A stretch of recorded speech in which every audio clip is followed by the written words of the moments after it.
celebrate love, baby. Come along and you'll see. It's gonna be a surprise, baby. Welcome to East Coast DNA. We have another Christmas themed episode. I think this is probably the second in my 2023 series, but I have a little ambitious streak planned here. So if anyone's finding us here on our YouTube channel, take a look around. There might be a few extra little bonus features there as well. So today we're going to welcome Jon Mullane, and not the Jon Mullane future dad that we just had on a couple months ago. So welcome, Jon. Hey, Darcy. So for the audience that we typically have for this podcast, and it's been growing lately, so definitely it's changed a little bit over the last few months. But I know a lot of our original basis was Halifax-based people from bands and fans of those bands. So a lot of people were familiar with the other Jon Mullane that I had just referenced. He was a guest just recently. Yeah. And I am curious where both of you have operated from an original point of origin and have similar names.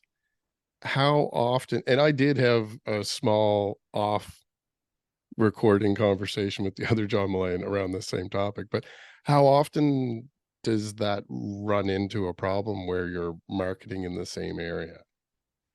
Well, it's interesting because I grew up mostly in Halifax. That Yeah. was my hometown.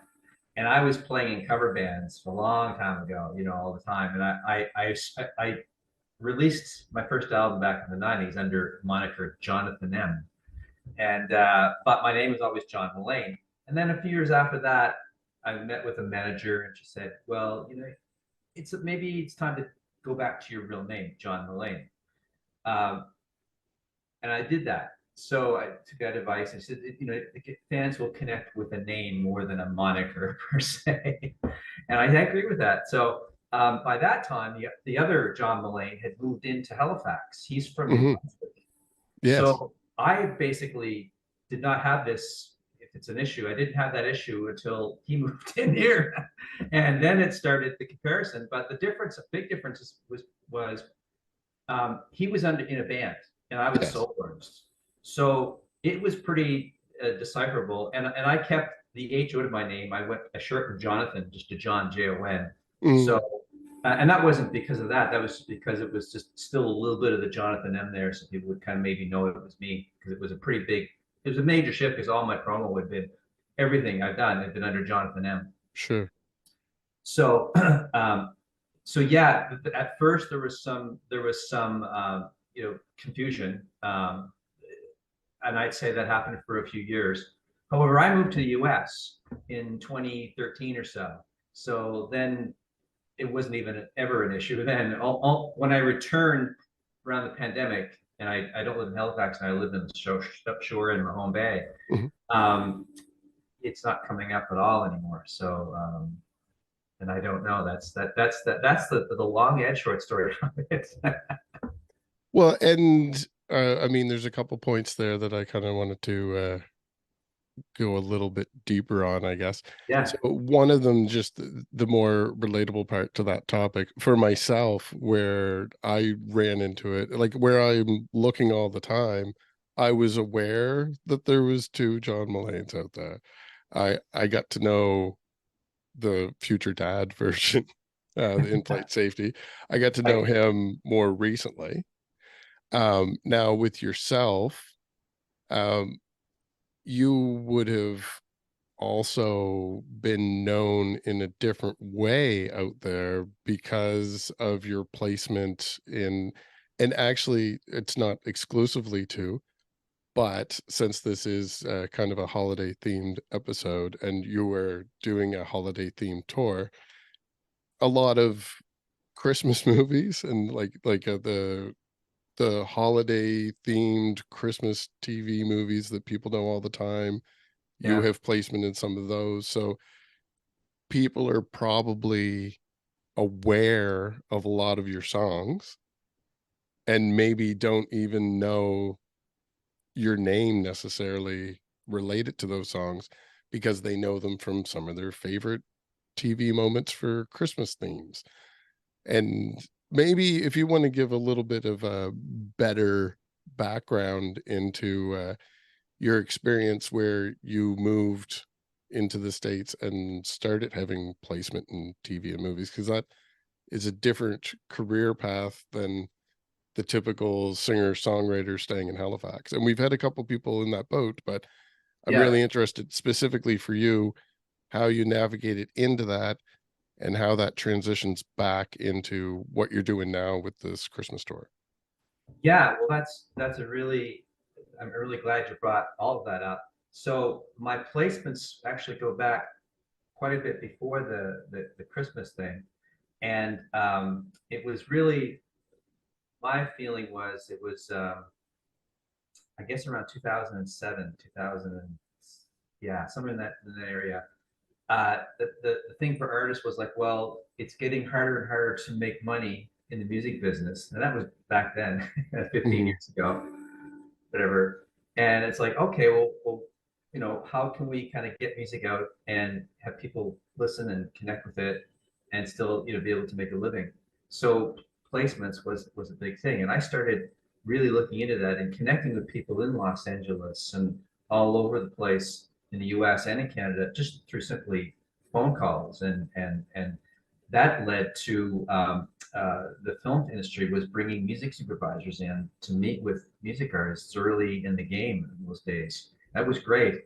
And my first sort of big placement from that was on a commercial on NBC for the Olympics, the Beijing Olympics, a song called "Make You Move," which is probably as far away from Christmas as you can imagine. I mean, it's a heavier rock tune, which is really what I am. I mean, it's funny. I'm a bit of a chameleon because like I'm playing places in LA, like the Viper Room and places like this, and I've got a heavy rock set. It's not metal, but it's a heavier rock set with pop elements. Mhm. Yet I can do a whole lighter pop show as well, and now a Christmas show. But this song, "Make You Move," kind of, I had some successes, Jonathan M, and some success, a little bit of success when I first started with Jon Mullane, but that really catapulted me into like the public eye, a lot of people picked up on it, you know, the nationally, the news and that sort of thing. So that one placement made a big difference in my career. And from then on, I started getting asked to do more things, and hence more placements came from that. And then I hope this is not too long because it's a kind No, of no. it's an interesting story because how it kind of evolved. So I was actually I was top 40 in Canada, a couple of regular rock singles well before the Christmas thing. So around 2010, though, people were saying at that time, well, as a Canadian artist, you should release a Christmas single because you know there's about 6 weeks of time that not much happens in the music industry. And for me, I was never a big Christmas person guy, like Christmas music guy. I was like, I liked it, but I wasn't like, you know, I sang, you know, Jingle Bells or something like Sure, that. yeah. So, so I said, if I'm gonna release a single, it's gonna have to be a rock pop single and have to have my sound, and then we'll use Christmas lyrics and make it feel like Christmas. So I released a song called Christmas Time. I wrote it with a songwriter, Thomas Guthrow, no relation to Bruce, but and he's not like a guy that writes all the time. But he had this kind of cool idea, and we took it to another level, and you know, made this kind of big sing along chorus with it.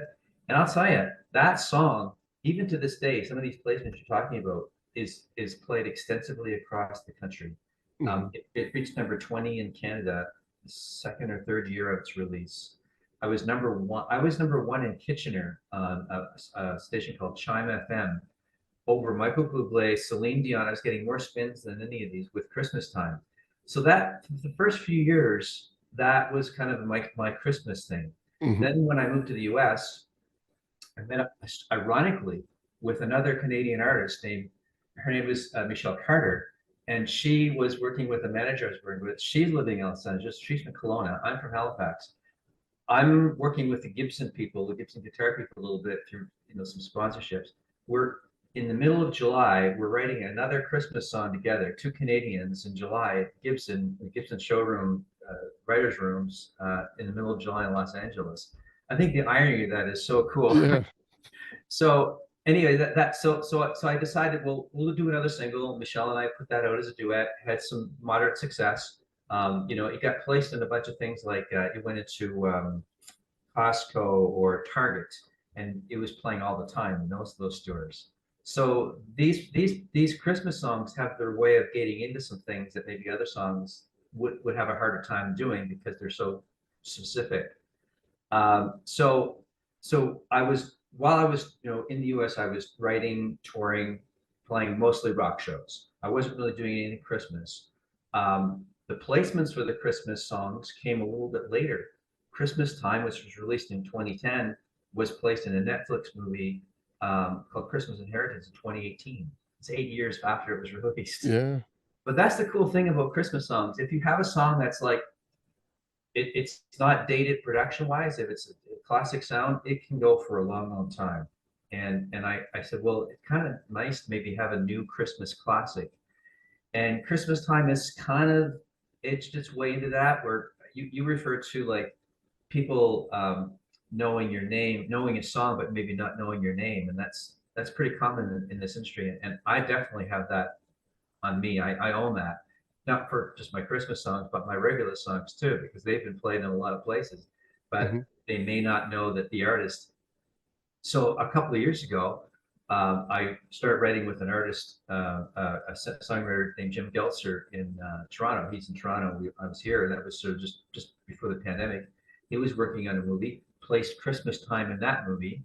Then some new songs we wrote were placed in a couple of more movies. So really, the Christmas placements have been more recent than my early placement. Yeah. And it's kind of cool because it does give you another option. It comes back every year. So you can promote the same song or new songs every year. You can do Christmas shows and tours like we were talking about. And I find people are happier around Christmas time, most people. And they like, if you're playing happy, upbeat music, they seem to really connect to that. So it's kind of a win-win situation in many ways when you come around back to the Christmas music and songs. I hope that wasn't too long of an Oh explanation. no, that's perfect. Yeah. You touched on a lot of the stuff that I was looking to dig into, and the other part of it, I do know that your tour is actually stopping in the Glasgow, Nova Scotia, where Yeah. I am located at the moment. Oh, I didn't know that. So yeah, Glasgow Square Theatre, I Yeah. believe you guys Yeah. are going down there. Right. So the question I had as a follow-up to that, and as far as those dates, I will list them down in the description for everyone rather than going through every single one of them here Yeah. verbally. Sure. But you're doing an East Coast tour of Christmas music, and the person that you're touring with, Alfie Zappacosta. Now, my question there is that a connection because you did do rocky music before? Did you tour with Zappacosta in the past, or is No, it doesn't that a matter. new? I mean, obviously, he's kind of a musical icon, really. I mean, Yeah. new awards, radio hits, everything. I never met him till this past summer. Okay. Little show he was doing up at a winery and up in T Riviere, and we just popped over, and that's the first time I ever saw him perform, and I was blown away. I mean, it's just him and Silvio, his accompanist, and like, wow, this guy's great. And I thought I always had a great voice and really great songs. But anyway, we never talked about doing shows together. I started working with Brian Scott, a promoter from Liverpool, tour manager. And he said, well, because we were looking at getting this tour off the ground this year. I released this Feels Like Christmas album 2 years ago. And pandemic, right? So you couldn't do any shows really. And last year I did a few shows around it. I opened for Boney M last year, and it was, it was great, a very receptive crowd to the music. So I thought, well, let's try to get our own tour off the ground. And frankly, it got off a little late this year, but Brian reached out to Alfie and said, look, would you be interested in being part of this? And do you have any Christmas music?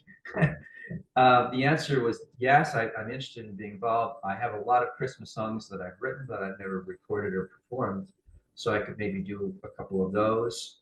And he's done some Christmas shows where he's done traditional songs, and the audience would say, play this, play that, and he'd do that. So his sets kind of be like some Christmas songs and his hits and his other stuff. My set's going to be mostly Christmas music from my album and a couple of my regular songs as well.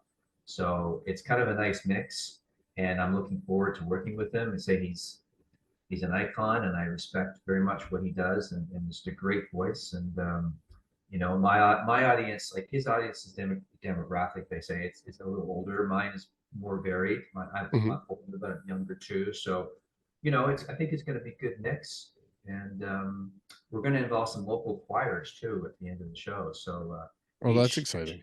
yeah, each place we go to, we're going to have a choir come up with us at the end of the show. We're going to do a classic Christmas song together. So it'll be kind of nice.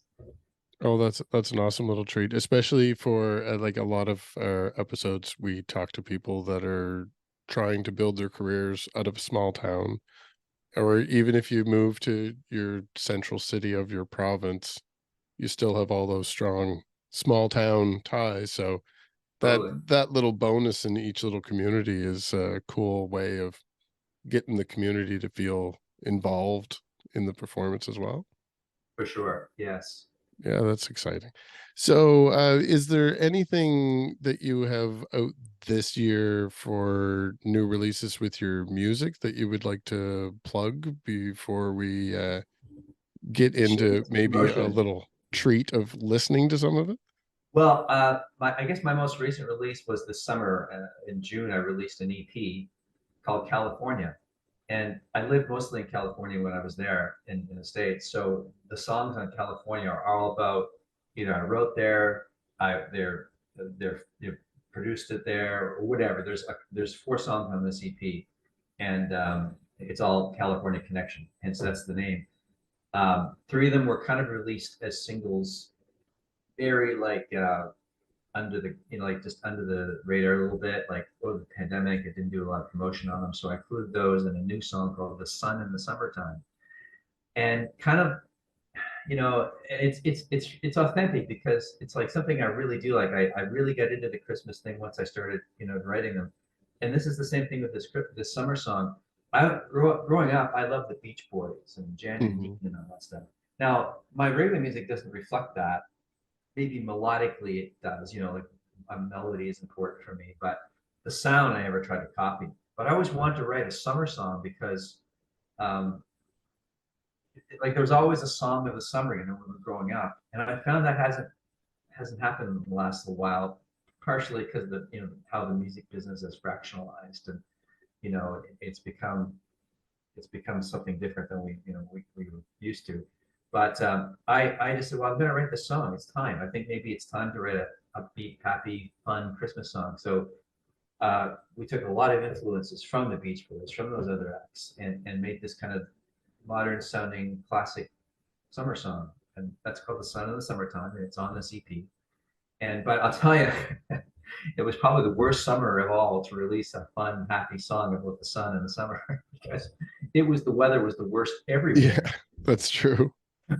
Fires and oh my God, all kinds of things. So, but they get again, that's a song that can come back every summer, and hopefully it will. And I've talked to some people about getting some placements for that as well. So that's my most recent effort. The last song that I'm going to promote off that album is called "Walking Away," which I co-wrote with a guy named Michael J. in Hollywood. He lives now in Nashville, and he's had a lot of hits as a songwriter. Back in 1989, he had a song called "Toy Soldiers" by an artist called Martika, #1 Billboard hit. Yeah, Uh, I know that song. yeah. And it's amazing. These people, like, you believe the people you meet at parties, in Los Angeles and these places.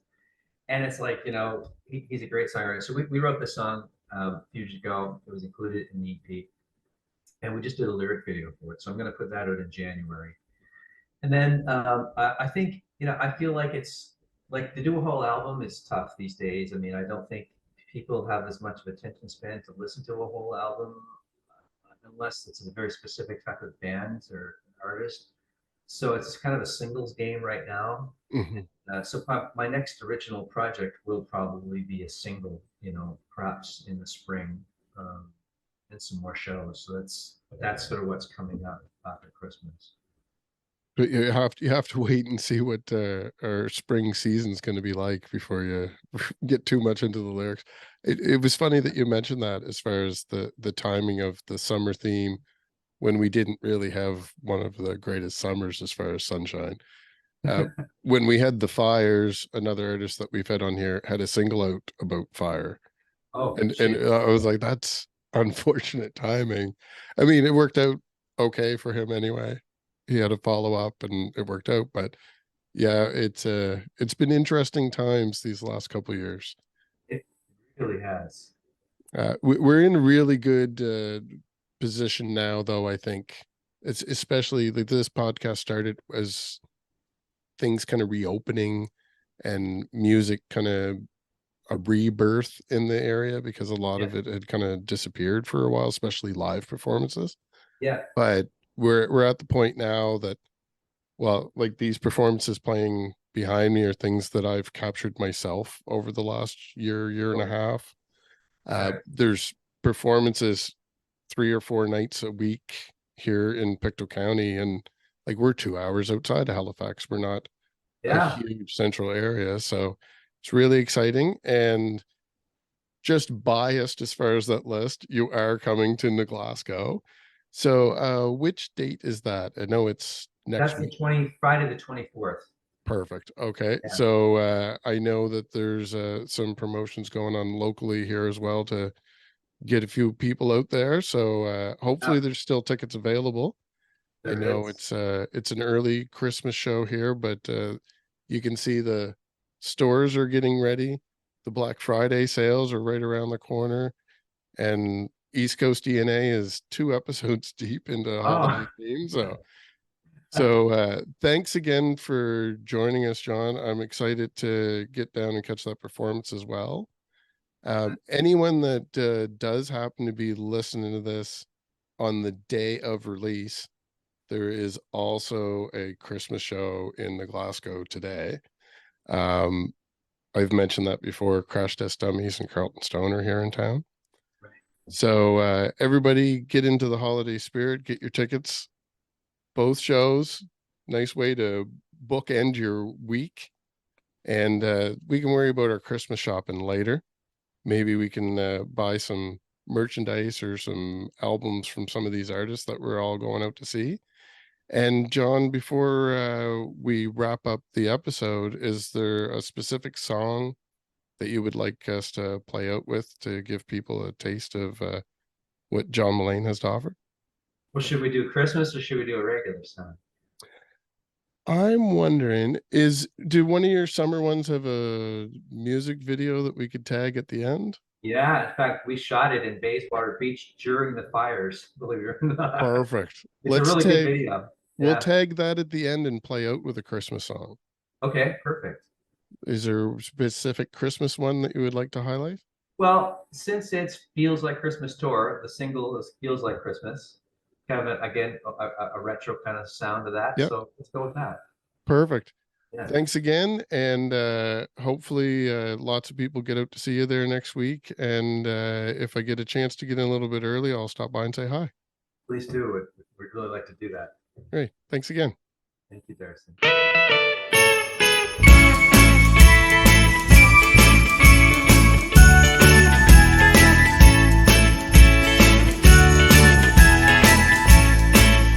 On a cold December night, when the stars shine so bright, and we sit by the firelight, well, it feels like Christmas to me. Yeah, it feels like Christmas to me. Making angels in the snow, and hearing Santa's ho ho ho.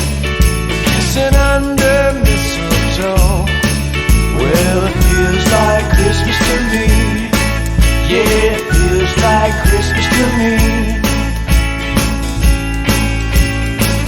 We'll celebrate love, baby.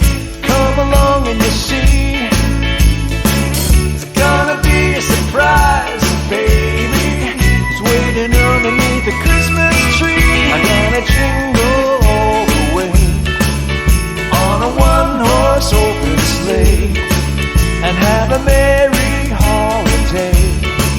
Well, it feels like Christmas to me. Yeah, it feels like Christmas to me.